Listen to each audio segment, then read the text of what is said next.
PingSunday has the special permission of Coach Chen Kangning. Please don't upload the video without the permission of Coach Chen and PingSunday. Yes. Push outward with the momentum instead of just pushing forward. This is the first one. How to push outward with the second one. You need to feel the thumb leading the back of the hand. Never let the thumb lead the blade head. If you lead with the blade head, it will flick out. When finally contacting the ball, not only did you not control it, when I lead with the back of the hand, does the blade head come out too? But I controlled it. I didn't flick it out, right? Leading with the back of the hand. He likes to use the blade face. Actually, use the back of the hand. The blade face is also exposed. When you use the blade face, you see it's easy to lose control, right? I used the back of the hand. Mentally thinking about using the back of the hand. You see the blade face still came out. It did not come out. But at this moment, it's controlled. It's controllable. Right. When you use the blade face, you should think about using the blade face. Yes. It's very hard to control. Did you understand? It's using the back of the hand. Did it come out? Did I do it like this? When you serve, I use the back of the hand. Haha. It didn't come out. Will it push forward? Since I exerted force outward, the blade face must go over. Relax. Did it go over? Don't worry. Haha. Subjectively, he likes to use the blade face. Just flick the wrist. Does flicking the wrist sometimes result in thin and sometimes in flinging off? Is it like this? It's very hard to pull solid. Pushing it outward, using the back of the hand.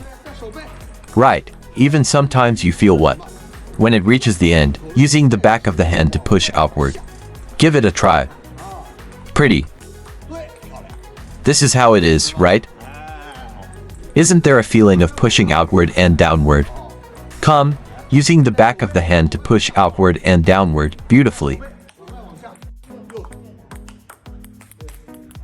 It naturally made him hesitate a bit. Should you push with your right leg a bit here?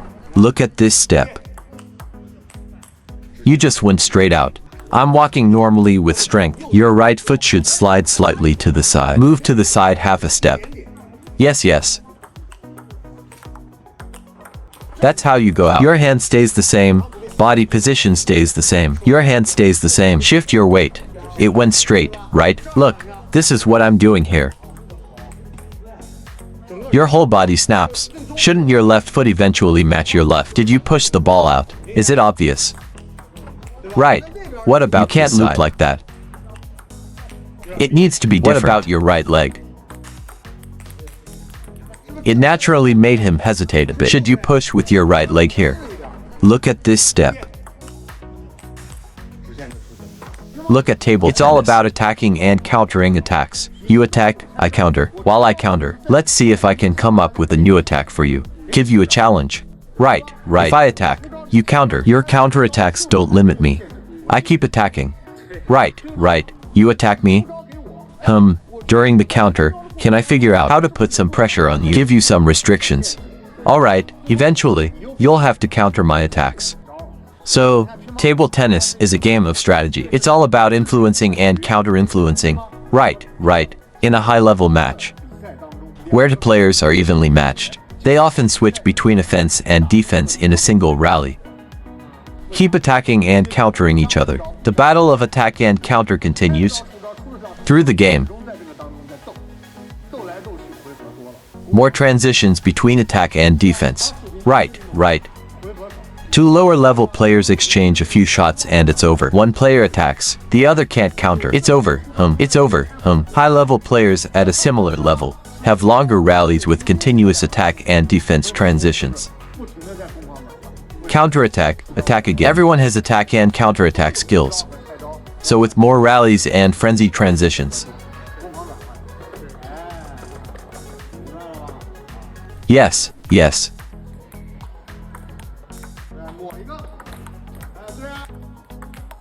You need to feel this. You should be able to handle this little self-ball.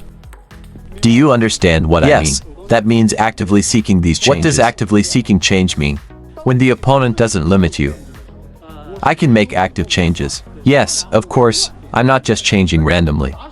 Right, I'm not asking you. I want you to stay on the main line. You need other things to restrain. Yes. Another situation is when others restrict you. How do you adapt through your own changes? Your own adjustments?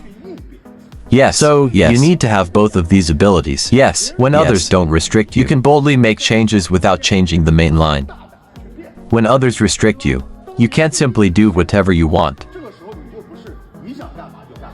Instead, you need to counter with their moves. Isn't that adaptation? Okay.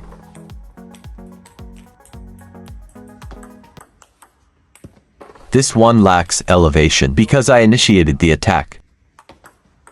This one is elevated. You see, I didn't dare to initiate. I used the opponent's force to twist the ball. Twisting involves flicking. It's actually an active forceful technique. There's only one type of ball that needs to borrow force to strike. It's the short, lifted ball you initiate. It's an indirect lift. Whether I twist or flick, I intend to use your force to strike. Otherwise, it'll surely be countered. If you slightly deviate your forehand strike, I definitely won't dare to lift when you initiate. So you see my self-generated force, right? How did I receive it? Am I too close to the ball? Using your force to strike back at you, right? I dare not release my flick. Releasing the flick equals actively producing force in the next move. If I actively generate force, why didn't I elevate? Right? There isn't much spin on this. Haha, right?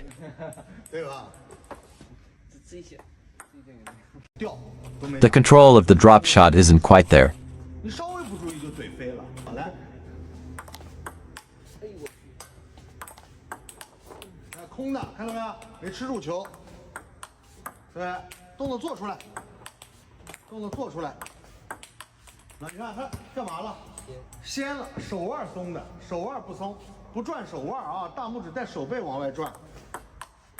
Zero o'clock to 33,400, 0 hours 0 minutes and 34 seconds, 765.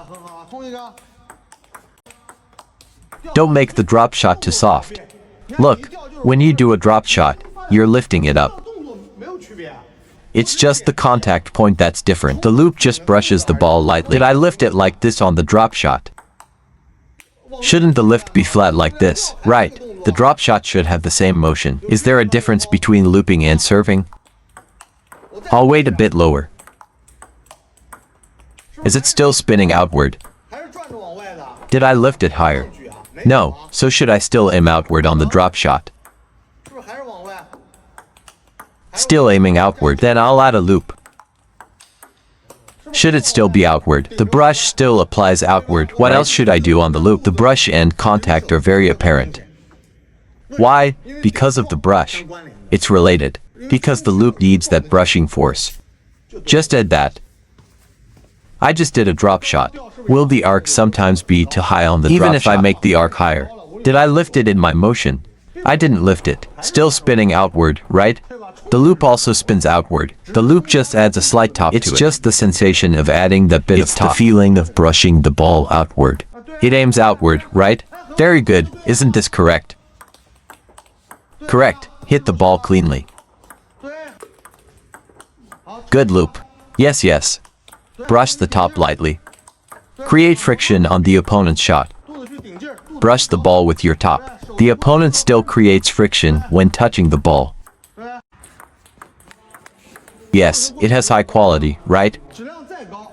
That's me borrowing your power, giving back the power to you. This technique is not about actively exerting force. Let's look at another one. What kind of borrowing power to exert force is this? As soon as you step on the court. Let's go again. Is it borrowing power to exert force? What is actively exerting force?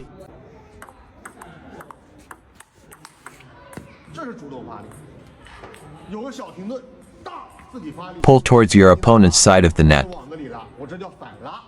Right, you see again.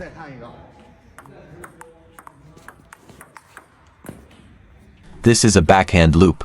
That previous one, that's a fast swing. Read more about table tennis on my blog, PingSunday.com.